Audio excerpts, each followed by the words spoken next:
Nagulat ako. Kasi kami naman nag-cooperate. Diba sabi ko, out of respect to the institution, may sabpina, pumunta kami. Ang gusto po nilang gawin, ibukod ng isa-isa sa kanya-kanyang mga kwarto ang bawat isang subject ng sabpina at talungin. Hindi po pwede yun. Now we are trying to get statements na maaring self-incriminatory. Maari kasi I insist, wala kaming tinatago.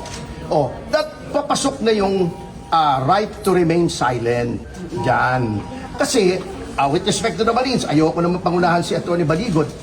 Pero yung sinasabi nila, with all due respect to our NBI friends, na hindi daw custodial interrogation yon, titignan daw nila yung credibility. Kung sabihin nila hindi credible, is that not a crime of perjury na sasabihin nila?